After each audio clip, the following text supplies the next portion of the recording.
क्या कार्य थे? हम आते ही हमने पहल देवकी का विवाह जो हमारे बालापन के जो परम मित्र थे उनके साथ विवाह संपन्न किया। बड़ा सुंदर कार्य किया और ऐसा विवाह किया इसलिए किया ना कोई कर सकता है ना कोई कर पाएगा, लेकिन बड़े हर्ष के साथ हृदय में जिज्ञासा उत्पन्न नहीं क्यों नहीं बहन को तुम्हें विदा करके विश्व में साथी बन करके बहन को विदा करने के लिए चले।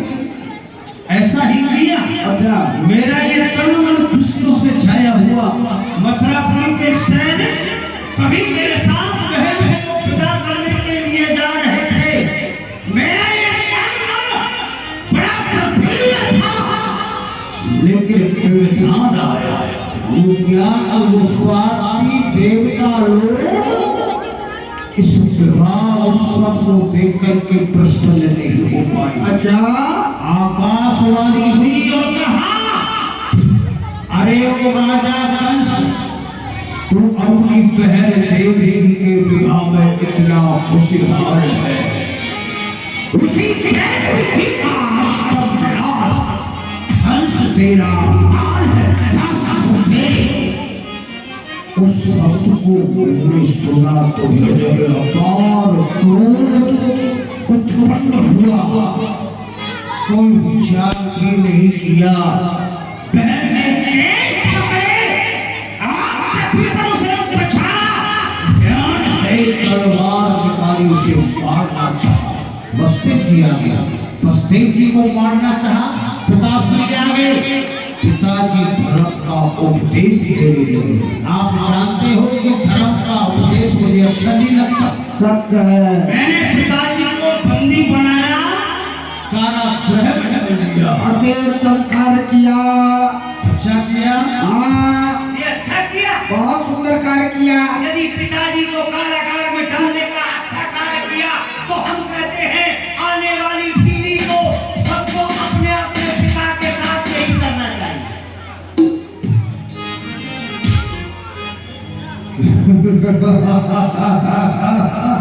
अच्छा किया ना? अच्छा कार्य किया। और फिर आगे क्या हुआ? क्या हुआ? नीति नकुल बस्तेव की नीति गवान है, उसने सोचा और विचारा नकुल से उन्होंने वचन दिया कि जो भी संतान देवकी की उम्र से होगी मैं तुम्हें दूंगा, क्षमा। लेकिन बंदी दोनों को बनाया, दोनों को कारागृह में डाल दिया। बहुत सुंदर कार्य किया। धीरे धीरे समय बीतता गया।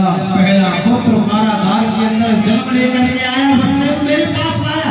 मैंने उसे देखा, उसे छोड़ दिया। अच्छा किया। नारायण नारायण नारायण। जीवन काल के अंदर जो भी कार्य किए बड़े सुंदर किए, परंतु बस्तेव की प्रथम संतान को जीवदान दे दिया। यही तुमने जीवन में भूल की है, भूल कर बैठे हो। यहाँ कोई भूल हो गई। हाँ, जागे मैं तुम तुम्हें मानो, जागे मैं तुम तुम्हें मानो, आखिर कौन कहा तुम जानो, आखिर कौन कहा तुम जानो। राजन, जिस काल के कारण दिन रात तुम भयभीत रहते हो, तुम बतला सकते हो वो आत्मा वाला कब आ सकता है? ये तो प्रत्येक जी बता सकता है कि साथ के बाद ही आता है। महाराज, 7 के बाद तो 8 आता ही है, परंतु एक बार 9 के पहले भी 8 आ जाता है। हेलो सर, ये मानव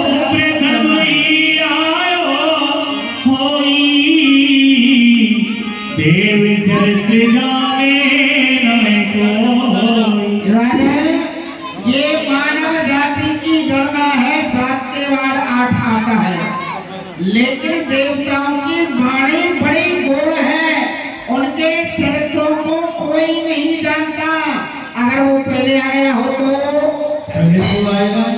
आएगा। सात के बाद ही तो आठ आएगा, पहले क्यों आएगा? मैंने पूर्व में बोल दिया ये मानव जाति की मैं समझा नहीं, आप मुझे समझाइए। जाए अपनी उंगलियों द्वारा थोड़ा अष्टकमल बनाओ।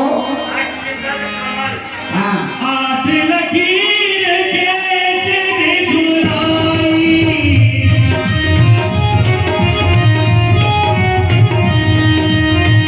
हाथ लकीर कैसे दिखलाई, गिनती में सब आठ हो आई, गिनती में सब आठ हो आई। मान लिया जाए कि देवी जी की ये 8 संतान है। यानी थोड़ी देर के लिए ये देवी के 8 पुत्र हैं। अब कहीं से एक मान करके गिनना प्रारंभ करो। इनको गिनना है। हाँ कहीं से भी एक मान कर। 1 2 3 4 5 6 7 ये आया। अब यहाँ 8वां स्थान आया है, वहां से गिनना प्रारंभ करो। यानी उल्टी। हाँ 1 2 3 4 5 6 7 ये तो पहले एक था, याद होगा। अब मध्य से गिनाया जाए। कहीं से भी 1 एक मान 2 3 4 5 6 7 ये 1 2 3 4 5 6 ये भी एक है, सभी 8 हैं बेटे। तभी तो मैं बतला रहा था कि देवताओं की वाणी गोल है, गोल। यानी मेरा अभिप्राय ये है कि मेरा काल पहले भी आ सकता है, मध्य में भी आ सकता है, पीछे भी आ सकता है, या कभी भी आ सकता है। क्या वो स्वर्ग के देवता लोग फरिश्ते भी चलाते हैं? क्या कुछ करते, कुछ कराते, कुछ करते दिखाते हैं? वह बोलते हुआ मैं तो भूल ही गया था। मेरा शत्रु कभी भी आ सकता है, लेकिन महाराज जी अभी आपके सामने ही इस पुस्तकों को समाप्त कर दूंगा। नारायण नारायण, इतना समय कहाँ? भली प्रकार से जानते हो दक्ष प्रजापति का शाप है, 2.5 घड़ी से अधिक समय लग गया तो आपस में झगड़ा हो जाएगा, पृथ्वी से अग्नि उत्पन्न हो जाएगी। अच्छा हम चलते हैं अपने राम को संभाल करके करना अपने काम को। ठीक है गुरु जी, जाओ। आदेश। पुत्र के शहर वस्ती को प्रत्येक जी पुत्र शहर दरबार में हाजिर हो जाइए। देवाल को फेर मंगायो,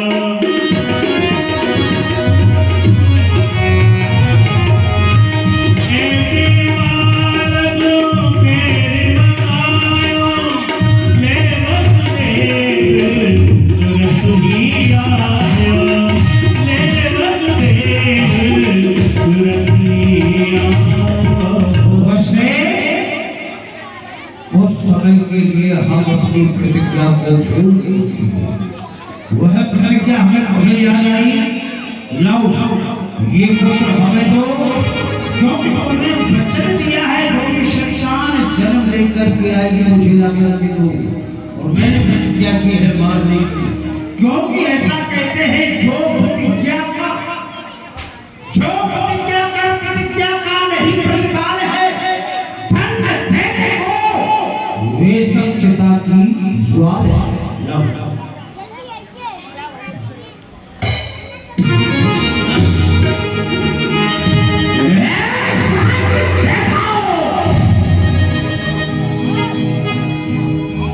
तुम लोगों ने मेरा काल घोषित किया, वैसे समाप्त करने के लिए जा रहा हूं।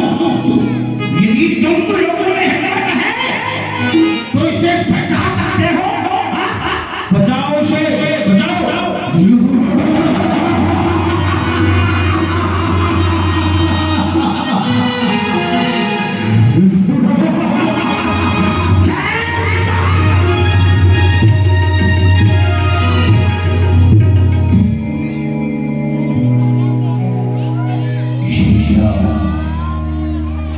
जैसे तेरे बच्चे को चुपचाप देकर समाप्त किया तो उसकी आओ भरी चीज मेरे हृदय को विलीन करती हुई अगर भ्रष्ट हो गई और सब लोग दुखित हो गए, आपने कष्ट हुआ। एक निवेदन है मेरा, क्या? चाहे आप महाराज बसदेव जी की 8 संतान समाप्त कर दीजिए, परंतु इस तरह भरे हुए दरबार में इन बच्चों को न मार के एकांत स्थान में मारा जाए तो ही अच्छा है, नहीं तो यही प्रजा आपके ही खिलाफ बाल हत्या का आंदोलन करेगी।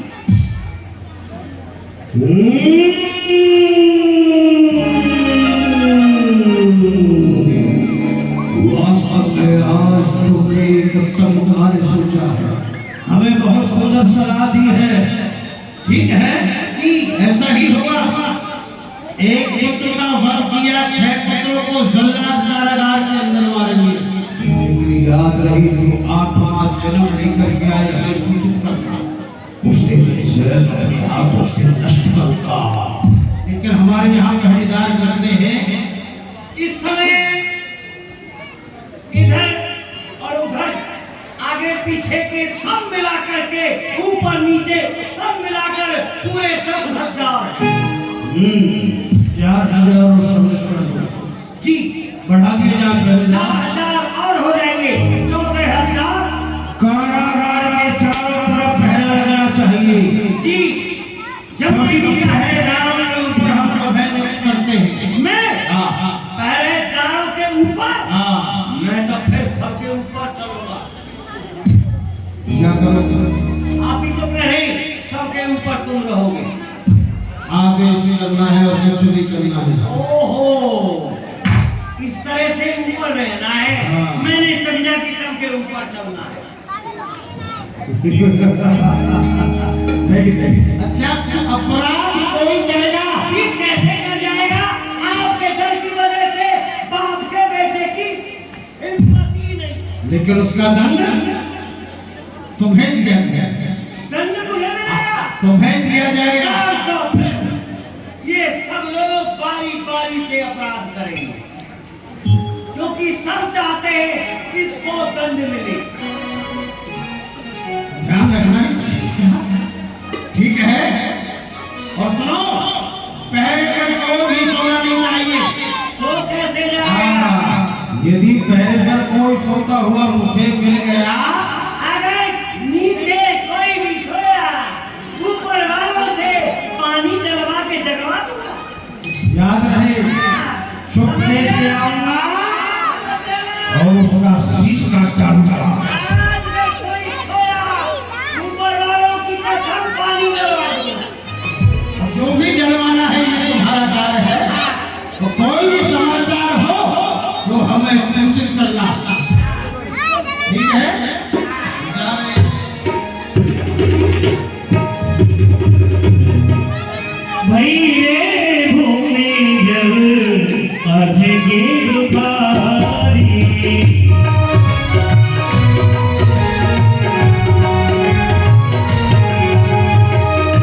भैरे भूमि जब अधगे दुपारी, बढ़ो पाप अशरणी को भारी, बढ़ो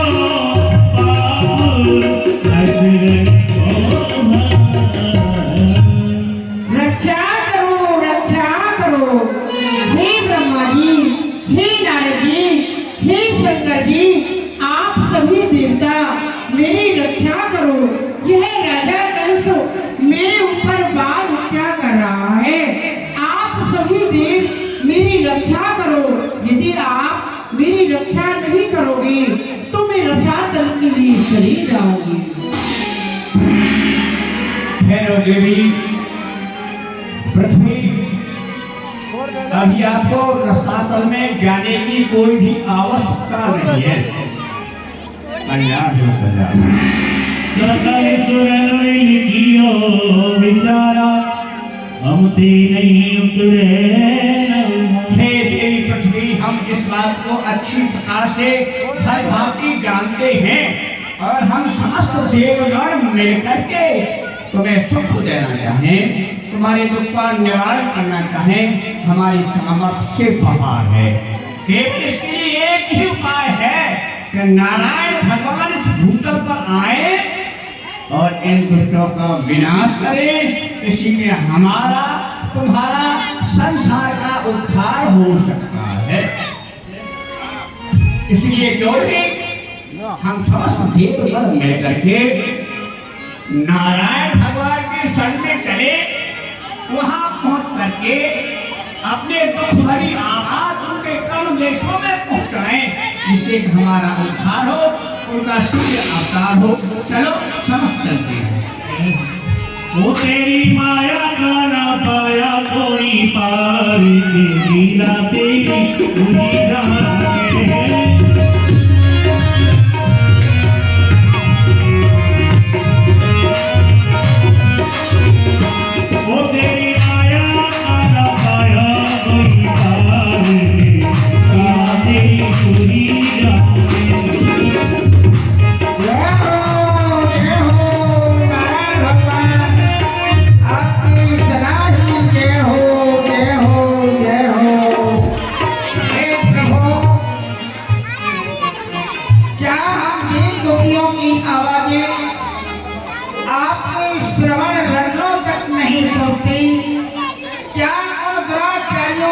दुराचारों को आप नहीं जानते?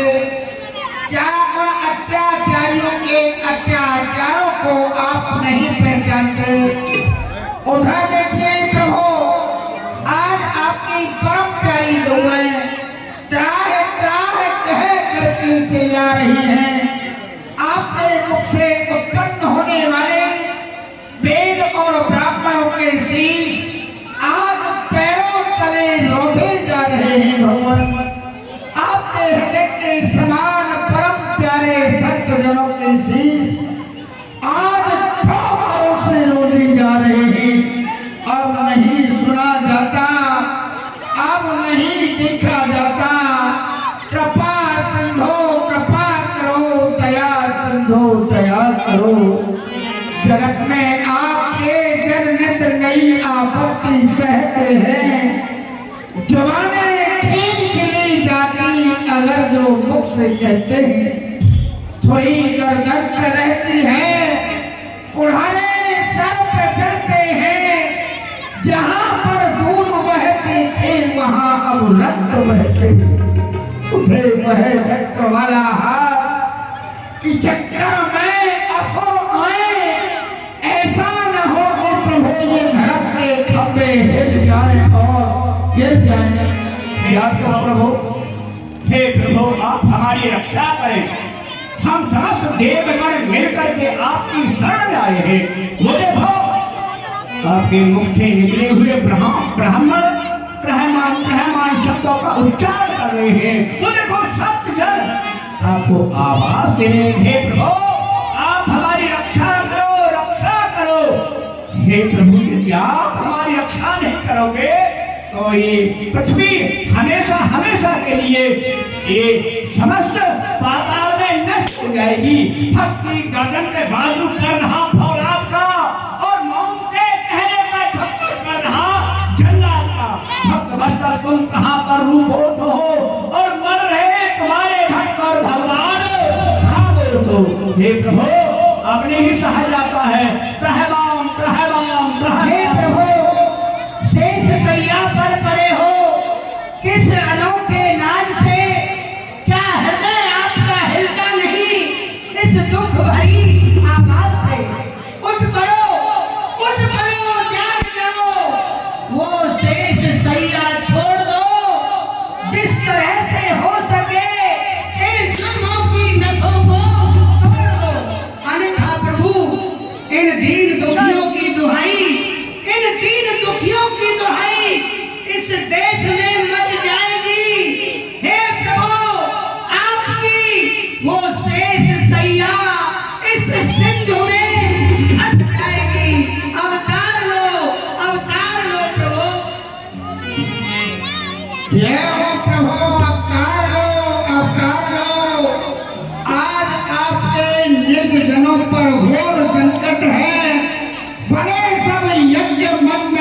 रंजनों मुनियों के मर्द न भक्तों को ठिकाना आपके इस भारत में मिलता है।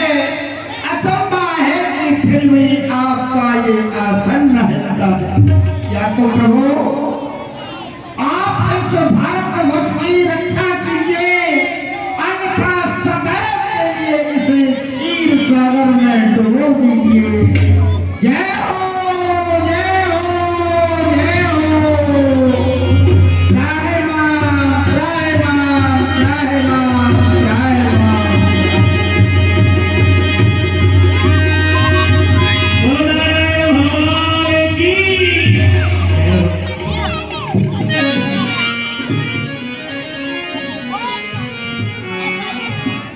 आओ आओ देवताओं, आपको स्वागत है।